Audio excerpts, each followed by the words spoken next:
An original podcast from podlatino.com.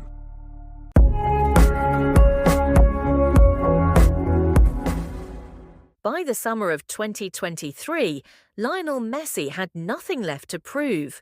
He had conquered Europe with Barcelona, added new silverware in Paris, and most importantly, lifted the World Cup with Argentina in Qatar.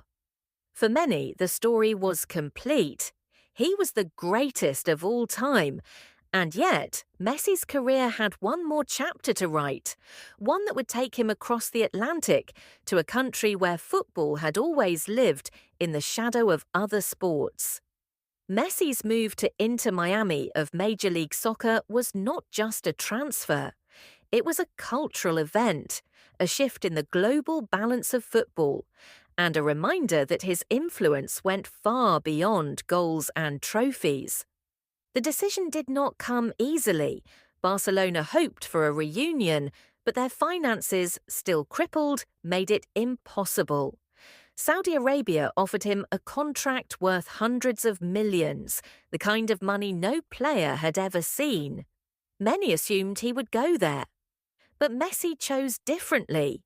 He chose Miami, a city filled with energy, diversity, and a growing passion for the game. He explained later that it was about balance, about family, about enjoying life while still playing at a high level, and about the challenge of bringing football to new audiences. "I wanted to live football in another way," he said. Behind the scenes, the deal was historic. Inter Miami partnered with Apple and Adidas to create an unprecedented package. Messi would earn not only a salary, but also a share of MLS's streaming revenues and sponsorship growth. His arrival was not simply about playing, it was about shaping the future of the league. MLS, once dismissed as a retirement stop, had suddenly landed the greatest player in history. The impact was immediate. Ticket prices skyrocketed. A match that once sold for $40 now sold for $600. Inter Miami, a struggling team at the bottom of the standings, became the hottest ticket in American sport.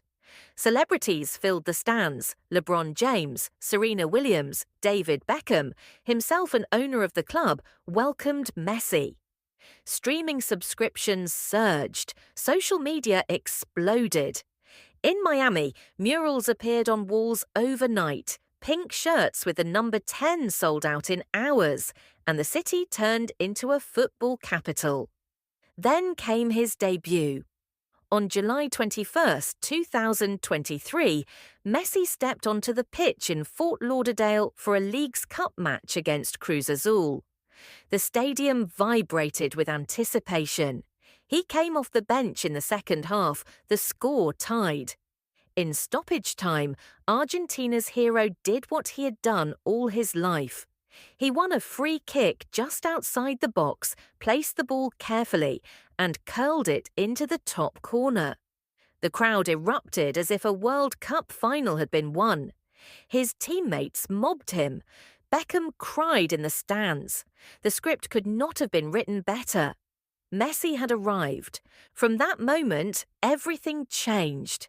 Inter Miami went on an extraordinary run, winning the Leagues Cup, the first trophy in club history. Messi scored goals, delivered assists, and inspired belief in teammates who suddenly looked transformed. Young players described him as a mentor. Fans followed the team across states, and rival stadiums filled with pink shirts. Messi wasn't just a player, he was a movement. Off the pitch, the effect rippled further.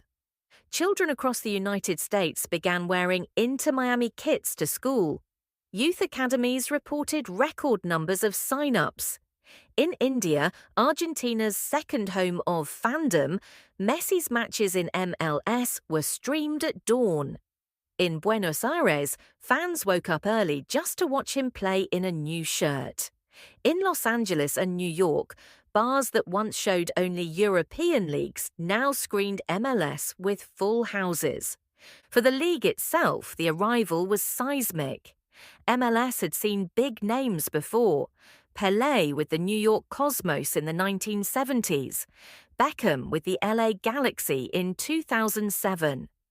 But Messi's arrival was different. This was the GOAT, fresh off winning the World Cup, still capable of magic. Sponsors lined up. Apple promoted him as the face of its streaming platform. Adidas used him to expand into new markets. American sports media, long dominated by basketball, football, and baseball, gave unprecedented attention to soccer. Episode 10 is about legacy's afterglow. Messi did not come to America to prove himself. He had already done that everywhere else. He came to expand football's frontier, to connect cultures, to give fans in the United States the chance to see his genius live. And even in his mid-30s, he showed that greatness has no expiration date. For Messi, Miami was also personal. The city's large Latino community embraced him instantly, speaking his language, singing his songs, and treating him as family. He could live with less pressure, enjoy his time with his wife and children, and still inspire millions. His decision reflected not just a career move, but a life choice. And for the sport, his presence was transformative. America had long dreamed of a player who could ignite football in a way no one else could. Messi became that spark. In stadiums, in schools, on screens, he was everywhere. He was not just Inter Miami's captain, he was football's ambassador to a continent still discovering its love for the game. The boy from Rosario had crossed oceans before, first to Barcelona, then to Paris. Now, in the twilight of his career, he crossed again, not to chase trophies, but to share joy. Messi in America is more than a story of goals. It is a story of connection, influence, and the gift of football's greatest magician to a new generation of fans.